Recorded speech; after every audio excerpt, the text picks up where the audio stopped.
तो आज की वीडियो में धान की फसल के बारे में मैं कुछ ऐसे पॉइंट्स बताने जा रहा हूं जिनकी आपको बहुत ज़्यादा ज़रूरत होगी और इस समय पर खासकर आपको ध्यान देना चाहिए कि अगर इस टाइप के सिम्टम्स आपकी फसल में दिखाई दे रहे हैं या ऐसे लक्षण आपकी फसल में दिखाई दे रहे हैं तो आपको यहाँ अलर्ट होकर कुछ समाधान करने चाहिए।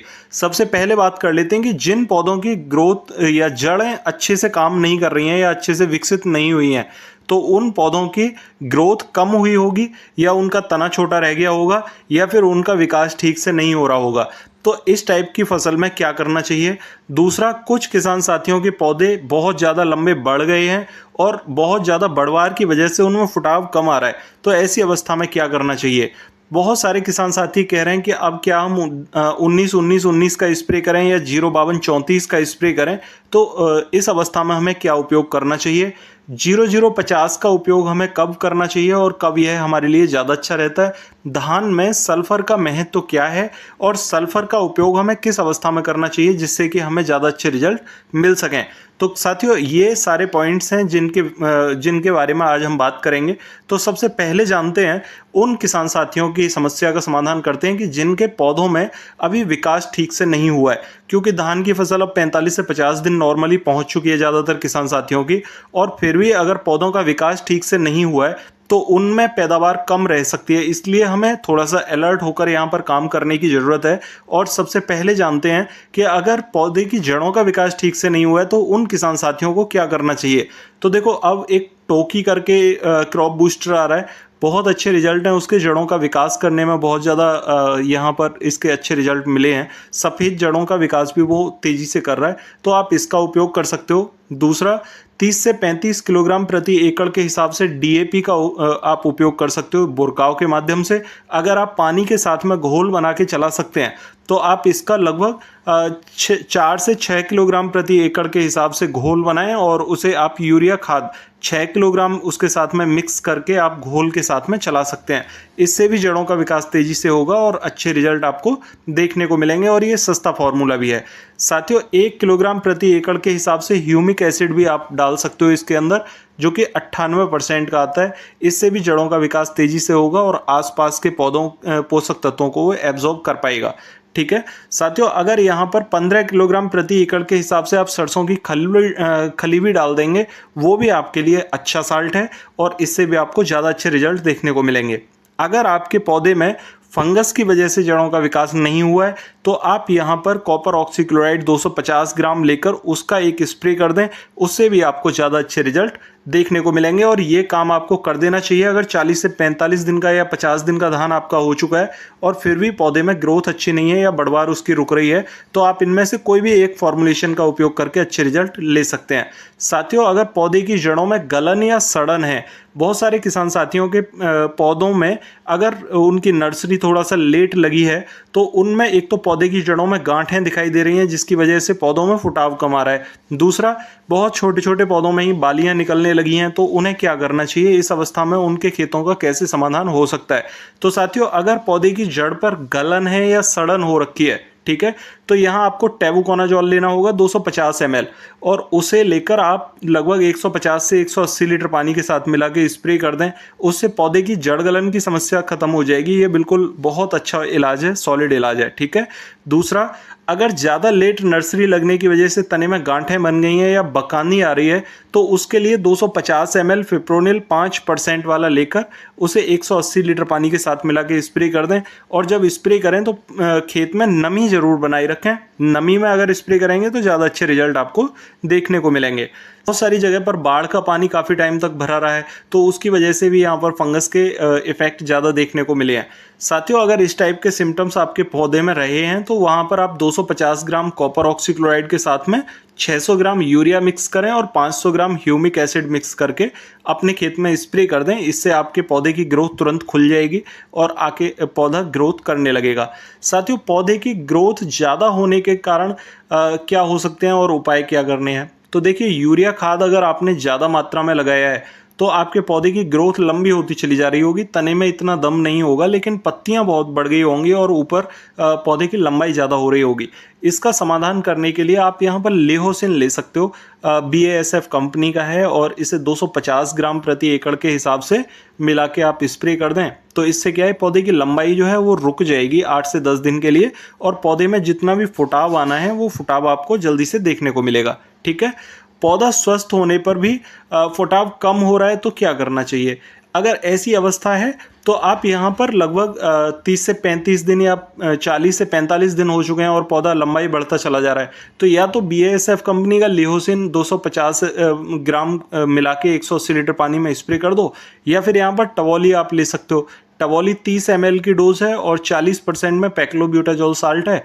इसे आप अगर 1 एकड़ ज़मीन में स्प्रे कर देते हैं तो इससे भी ज़्यादा अच्छे आपको रिजल्ट देखने को मिलेंगे। साथियों, अगर बात करें यहाँ पर कि धान में 05234 हमें उपयोग करना चाहिए या नहीं, तो देखिए 05234 अब 250 रुपये का पड़ रहा है। ठीक है, इससे बेटर तो ये है कि आप यहाँ पर लगभग 4 किलोग्राम DAP ले लें और उसके साथ में यूरिया खाद 6 किलोग्राम मिक्स करें और दोनों का घोल बनाने के बाद में टोंटी के जरिए आप ड्रम से छोड़ दें पानी के साथ में।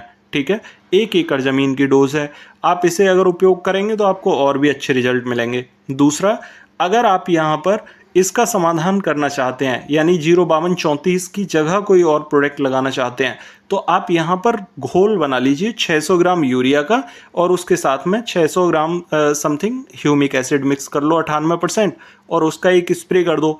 ये दूसरा सबसे अच्छा विकल्प है। ठीक है, 05234 जो आप लगाते हो 35 से 45 दिन या 50 दिन की फसल पर, ठीक है, उसका कोई अर्थ नहीं रहता।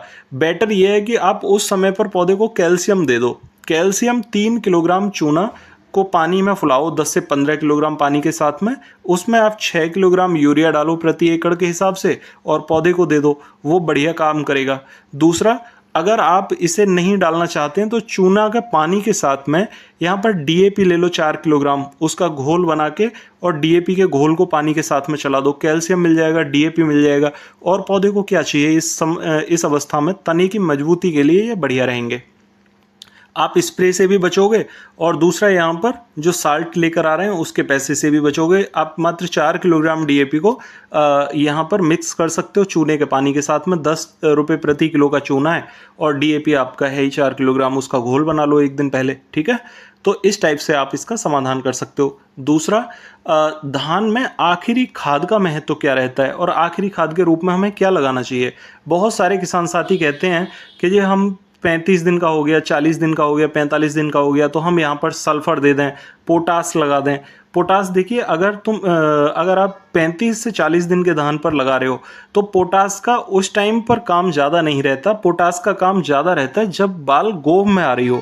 ठीक है, गोब में बाल आते समय अगर आप पोटास लगाते हैं तो उसका जो काम रहता है वो दाने को भरने का रहता है। पोटास दाने को भरने का काम करती है और वजन बढ़ाती है। ठीक है, अगर आपने दाना भी DAP पहले नहीं डाला है और पोटास आप बालियां आते समय लगा रहे हो तो पोटास दाने को भर के वजन बढ़ाने का काम करेगी। ठीक है, सल्फर क्या काम करेगी? सल्फर पौधे में चमक बढ़ाने का, धान में चमक बढ़ाने का काम करेगी और पौधे पर हल्का पीलापन भी लेकर आएगी। उस समय पर अगर पौधे की पत्तियां ज़्यादा हरी भरी बनी रहेंगी तो वो नुकसानदायक रहता है, क्योंकि हरी पत्तियां एक साथ जब सूखने के लिए जाती हैं तो वो झुलसा में कन्वर्ट हो जाती हैं और झुलसा यहाँ पर हॉपर का रूप ले लेता है, तो ये हमारे लिए खतरनाक होता है। इसलिए आखिरी समय तक हमें बहुत ज़्यादा खाद नहीं लगानी चाहिए। लास्ट खाद जो आखिरी खाद है उसमें आप सल्फर यहाँ पर 1 किलोग्राम प्रति बीघा के हिसाब से यानी 5 से 6 किलोग्राम सल्फर ले लीजिए अगर दानेदार सल्फर डाल रहे हो। अगर आप पाउडर फॉर्म में डाल रहे हो तो 2 किलोग्राम सल्फर काफ़ी है, जो कि WDG 90% वाली आ रही है। ठीक है, उसके साथ में आप पोटास 2 किलोग्राम मिक्स कर लीजिए जो 0050 में आ रही है। तो दोनों को मिक्स करके 20 किलोग्राम यूरिया के साथ कोट करके आप सिर्फ उसका आखिरी खाद के रूप में बुरकाव कर दें और पानी लगा दें। इससे आपके खेत में चमक अच्छी आएगी, जो बालियां हैं वो भरेंगी अच्छी, वजन ज़्यादा रहेगा और बहुत सारे किसान साथियों से बहुत सारे दुकानदार ये कहते हैं कि ये बालियां निकलने पर आप ये स्प्रे कर दो, वो स्प्रे कर दो, धान में चमक बढ़ जाएगी। तो आप एक बात ध्यान रखिए कि धान में चमक जो बढ़ती है वो पौधे के अंदर जो माइक्रो न्यूट्रिएंट्स होते हैं उनके जरिए से बढ़ती है, ना कि स्प्रे करने से धान की चमक बढ़ जाती है। ऐसा नहीं होता कि धान पर हमने गोल्ड की स्प्रे कर दी तो गोल्डन धान हो गया, ऐसा कुछ नहीं है। आप धान में जो भी लगाना चाहते हो वो लगभग बालियां निकलने के समय और या उससे 8 से 10 दिन पहले लगा दो और उसे फिर अपने हिसाब से पकने दो, ठीक है। कीड़ा कोई दिखाई देता है तो उसका आप समाधान करें, ना कि बालों पर स्प्रे करने से आपके धान के ऊपर कोई पेंट कोट हो जाएगा और उससे आपके धान की चमक बढ़ जाएगी। ऐसा कुछ भी नहीं है, आप सिर्फ यहाँ पर अपने खेत के खर्चे बढ़ा रहे हो, ठीक है। आप मात्र सल्फर 2 किलोग्राम प्रति एकड़ के हिसाब से, अगर पाउडर फॉर्म में है, अगर दानेदार है तो 6 किलोग्राम प्रति एकड़ के हिसाब से पोटास ले सकते हो पाउडर फॉर्म में, और इसे आप 2 किलोग्राम के साथ में यूरिया के साथ मिक्स करके बुरकाव कर दो और पानी लगा दो। आपके पौधे में ये बहुत अच्छे रिजल्ट लेकर आएगी। आशा करता हूँ आपको मंडी टॉप वाले धान की क्वालिटी मिलेगी, रेट भी आपको टॉप मंडी वाले मिलेंगे, और आशा करता हूँ आपको जानकारी ठीक लगी होगी और इसका आप लाभ उठा पाएंगे, ठीक है। अगर चैनल पर नए आए हैं तो चैनल को सब्सक्राइब ज़रूर कर लें ताकि नई वीडियो का नोटिफिकेशन आपको सबसे पहले मिल सके। और हाँ, मैं अपने सभी सब्सक्राइबर साथियों से कहना चाहता हूँ कि आप वीडियो को पूरा ज़रूर देखा करें। पूरा देखने के साथ में अगर आप कमेंट करेंगे तो मुझे बहुत अच्छा लगेगा कि आपने वीडियो को पूरा देखा है, समझा है, और आपका कोई क्वेश्चन है तो आप वो जेन्युइन तरीके से पूछ रहे हैं। बहुत सारे किसान साथी वीडियो को पूरा देखे बिना क्वेश्चन कमेंट करते हैं और उन्हें पता नहीं होता कि वीडियो में ये चीज़ें ऑलरेडी बता दी हैं और फिर भी वो बार बार कमेंट करते हैं। तो साथियों, आप वीडियो को पूरा देखने के बाद कमेंट करिए, मुझे अच्छा लगेगा कि मैं आपको रिप्लाई सही सवाल का कर रहा हूँ, ठीक है। तो मिलते हैं फिर अगली वीडियो में, तब तक के लिए नमस्कार किसान साथियों।